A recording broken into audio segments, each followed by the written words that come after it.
Alright guys, back again with another video here, and today we have a copy of Megamania for the Atari 2600 that has definitely seen better days. As you can see, all this orange stuff is all rust. The label's pretty destroyed. There's nothing really I can do about that other than replacing it, which I'm not going to do. I just want to see if we can get this cart to work again. The insides are very rough. I'm going to take it apart, so I'll show you guys the board in a minute. We'll see how that looks. I haven't tried to put this in a system just because of how rusted it is. So yeah, let's take the screws out and see how the board looks.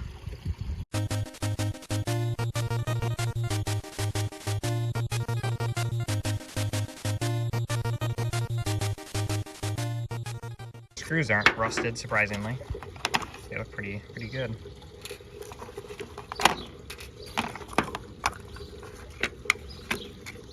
Oh man. Ooh.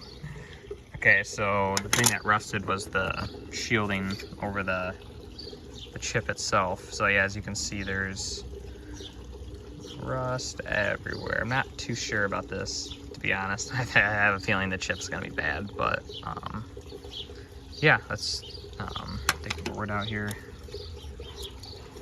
if I can. There we go. There'll be a rust all over my hands, but it's okay. The back of the board looks pretty good. Alright, I'm gonna spray this off with the hose and see if we can get it to look a little better.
Alright, so after spraying it off with the hose, here's how we're looking. So the board still has some rust on it for sure. I'm going to try to use a magic eraser here in a second, try to make it look a little better.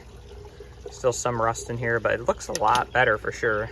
We did lose the end label, unfortunately, when spraying it off, but that is what it is. I don't think the label condition really matters in this case. So yeah, I'm going to try to use a magic eraser and see if I can get the board looking any better at least. Here's after scrubbing with the magic eraser. I was able to get the pins looking better for sure, but the board's still pretty rusty. As you can see, the pins down there are still pretty bad. So I don't know. For now, I'm gonna let this thing sit out in the sun for a while and let it all dry off. Then I'll probably wipe it all down again and put it in my system and see if it actually works. Hopefully it does, because this cart was definitely it's definitely been left in some water for a while, so it'd be cool to see it work again. So yeah, let's see how it goes once it's dried off. All right, so here's where we're at now. We reassembled the cartridge, and it's definitely looking better for sure. The pins look pretty good. I'm gonna try to put it in and cross my fingers. It's dried off for a little while now, so we'll see if it ends up working here.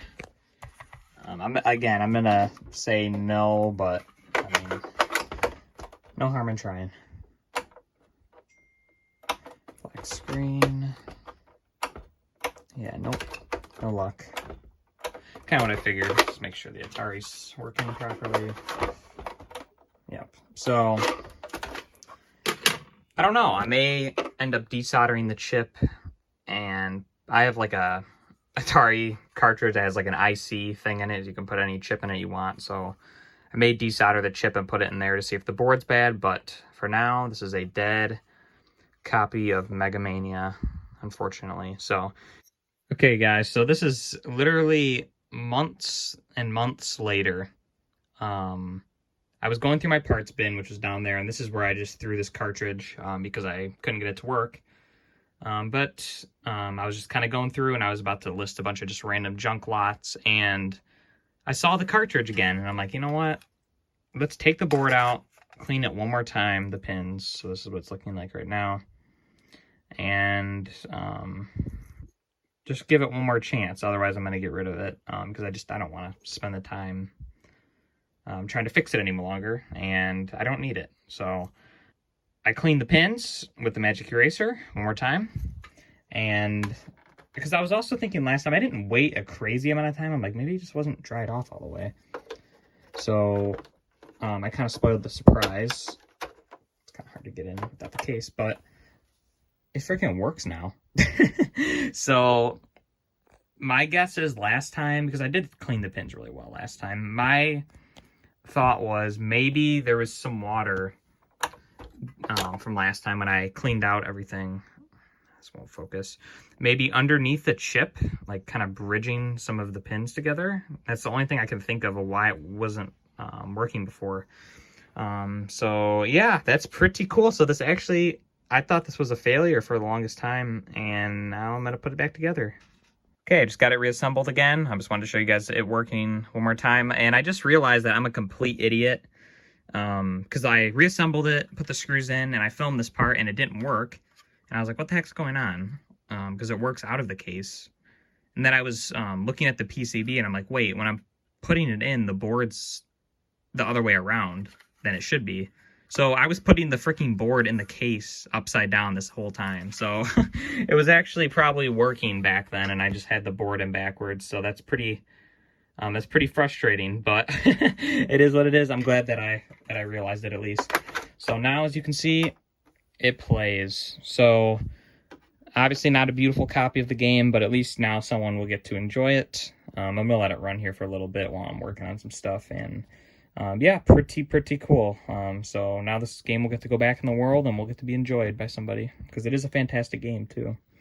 So anyway, thanks so much for watching, guys. This has been like the only time where I filmed something and then came back to it later on, and I'm actually going to end up uploading it. I thought this was going to be like a failed video, but I guess not. So anyway, thanks so much for watching, guys. Bye.